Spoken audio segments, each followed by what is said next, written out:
Jadi kalau aku mau berlama-lama di sini, nanti aku nggak bakalan dapet yang lain gitu. Waktuku akan.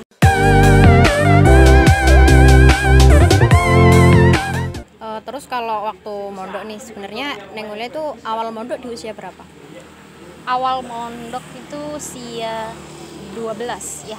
Lulus SD.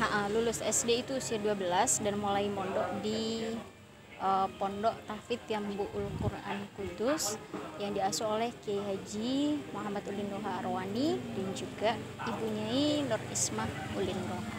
Itu juga pilihan menghafal Al-Qur'annya? Enggak, dipilihin. Ya, emang diarahkan ke situ gitu, diarahkan ke situ karena semua kakak-kakak saya seperti itu gitu. Jadi karena waktu itu masih kecil, belum belum punya keinginan untuk memilih sendiri, jadi ya udah ngikutin alur aja gitu. Nah, kalau orang menghafal Al-Qur'an itu kan pasti ada ya susah senangnya.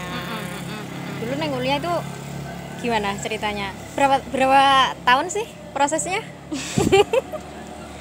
Kalau proses secara keseluruhan itu 2 tahun.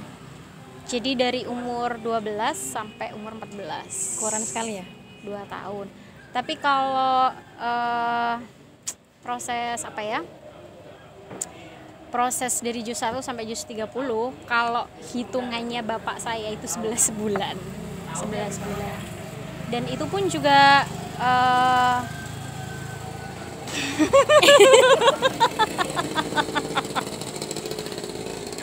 dan itu pun juga banyak sekali ya tantangannya, banyak sekali suka dukanya. Yang pertama adalah karena Pondok Jambu itu mayoritas santrinya itu adalah santri lulusan madrasah aliyah, jadi udah dewasa. Sementara saya masih anak kicik, masih anak-anak banget, terus tiba-tiba masuk ke situ.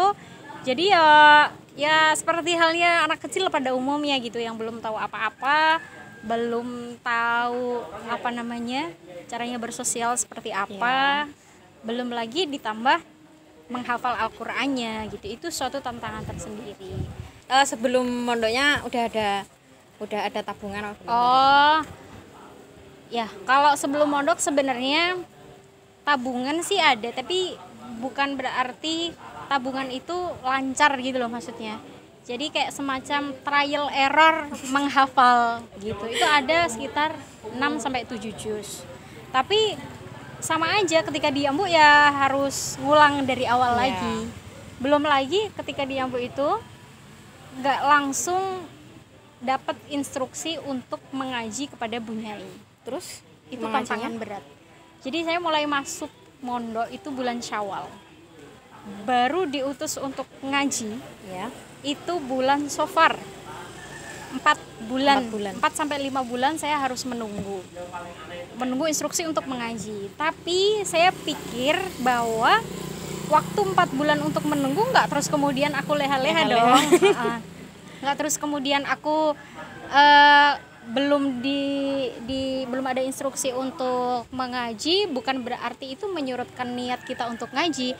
Aku tetap jalan terus, tetap harus nabung, tetap harus mencoba dan terus mencoba. Karena begitu aku masuk pesantren, satu hal yang sudah aku tanamkan bahwa ini adalah perantauan pertamaku.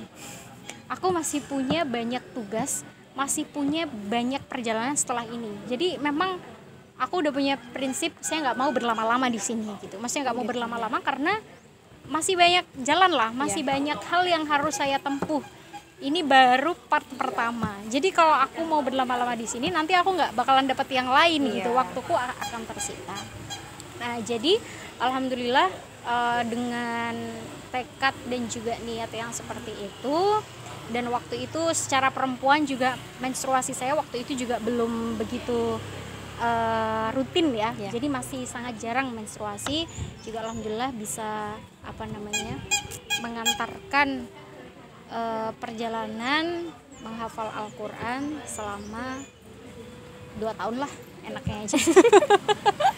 Tapi sebenarnya menghafal Al-Qur'an itu boleh ditarget gak, Neng? Kan saya pernah denger nih nggak boleh, ya udah sengalirnya aja gitu katanya kalau menghafal Al-Qur'an itu. Iya, boleh. boleh banget. Target pribadi itu kan supaya bikin kita tambah semangat. Iya. Gitu. Tapi ketika target itu, ini pengalaman saya ya, ketika target itu meleset, harus bikin target baru lagi. Itu kayak gitu. Kalau misalnya saya dulu itu, saya target tiap hari harus bisa menghafal 2,5 halaman. 5 halaman. 5 halaman itu 2,5 juz ya? Enggak, seperempat juz. Oh, seperempat juz, 2,5 halaman. Iya. Jadi dulu waktu di pondok itu benar-benar aku punya waktu kapan aku harus menghafal yang baru dan kapan harus murojaah hafalan-hafalan yang udah sebelumnya udah aku hafalin gitu. Jadi timingnya tuh benar-benar aku skidulin gitu loh Mbak, ya, rapi banget. Udah di plan gitu ya? Udah di plan serapi-rapinya. Habis subuh ini deres apa, terus sarapan jam berapa, tidur berapa jam, itu rapi banget ketika saya menghafal Al-Quran. Dan istiqomah. Ya, alhamdulillah. Dan setelah itu mungkin ya salah satu yang memicu semangat adalah motivasi dari beliau Umi Nur Ismah Kulimah. Waktu itu sekalipun saya belum diutus ngaos ya, tapi part pertama yang waktu bulan Safar itu saya diutus ngaos sama badal. Badal itu artinya ustadzah yang menggantikan Umi gitu.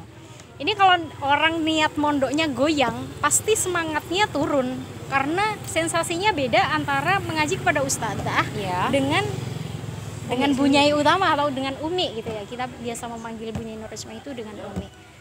Tapi alhamdulillahnya saya enggak gitu. Mau mengaji sama ustadzah, mau mengaji sama Umi. Kalau misalnya ustadzah ini adalah tangan panjang atau tangan kanan ya, mohon maaf.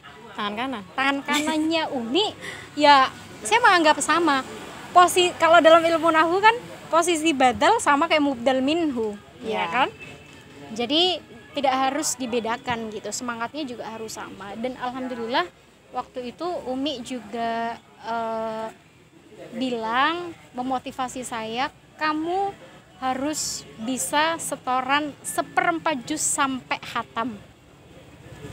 Itu satu hal yang memicu motivasi yang luar biasa buat saya. Oh, berarti Umi ini tahu potensi saya. Umi ini tahu bahwa saya mampu untuk mengarah ke situ, untuk mencapai target itu. Yaitu salah satu pemicu motivasi sih, bahwa kalau Umi saja percaya saya mampu, masa saya nggak percaya sama diri saya sendiri gitu. Ya udah, akhirnya berjalan terus sampai di juz 30. Bahkan di akhir-akhir pas di juz 27 itu saya ngajinya setengah juz. Padahal itu nambah ya. Nambah. Itu setengah juz. Dan Umi juga bilang harus khatam Ramadan ini. Itu harus khatam Ramadan ini dan nggak boleh lebih dari Ramadan. Pokoknya khataman Al-Qur'annya harus Ramadan. Di saat sebenarnya batasan mengaji 1/4 juz itu hanya diperbolehkan sampai juz 20. Begitu juz 21 ke atas itu maksimal 2 halaman sebenarnya. 2 halaman, tapi ninggulnya malah setengah. Ada setengah juznya ya. Ada, itu waktu akhir-akhir ya, waktu karena sudah mau liburan dan Ramadan sudah hampir habis, sementara Umi pengennya begitu Ramadan sudah khatam. Jadi ya gebut, sehari bisa ngaji 2 kali, sehari bisa ngaji berapa kali, seperti itu sih. Itu pengalaman yang nggak terlupakan. Motivasi dari seorang guru itu luar biasa untuk memicu semangat kita.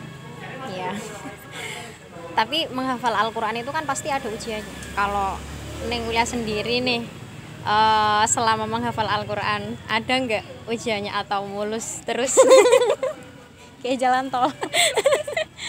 Ya sebenarnya kalau kita bicara cobaan itu pasti ada ya, dan masing-masing orang itu punya porsi yang berbeda-beda gitu. Karena Tuhan itu pasti tahu kok kemampuan hambanya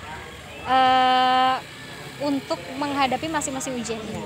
Dan kebetulan waktu itu adalah saya diragukan kemampuan dan potensi saya oleh teman-teman saya di saat bunyai saya memberikan kepercayaan kepada saya penuh sama Nicole-nya ya.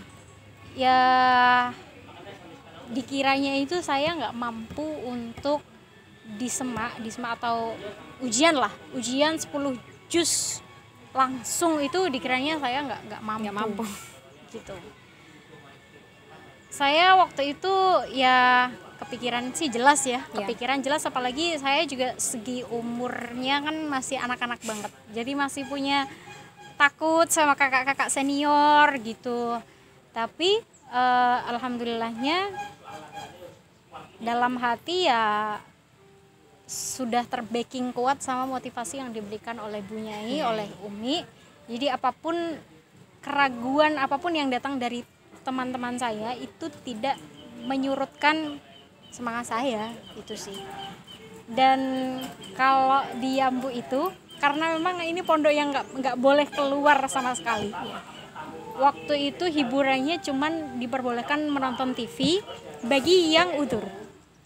Dari jam 9 sampai jam 12. Sebelum saya khatam, saya orang yang paling anti nonton TV. Kenapa? Karena sekalipun saya udzur, tapi di situ diperbolehkan untuk murojaah. Ya, gitu. Diperbolehkan untuk murojaah. Ya sayang aja gitu waktuku untuk nonton TV selama 3 jam, menurutku waktu itu sayang banget. Tapi begitu saya sudah khatam, wah, saya menjadi garda terdepan. Balas dendam banget. Dan tiap kali nonton TV 8:30 saya sudah standby. Itu padahal belum jam mulai ya? Belum jam mulai. Supaya bisa nonton TV di depan, dan waktu itu adalah masih booming-boomingnya sinetron Cinta Fitri. Sekarang semuanya udah berkeluarga. Iya, jadi seperti itu. Ya prinsip saya selagi tanggungan saya belum selesai, ya udah saya selesaiin dulu. Kalau misalnya masih sudah bisa refreshing, sudah selesai dan sudah saatnya untuk menikmati hasilnya, ya udah enjoy aja. Gitu sih, Mbak. Ini salah satu pelajaran yang harus kita ambil. Kalau masih punya tanggung jawab, ya diselesaiin dulu.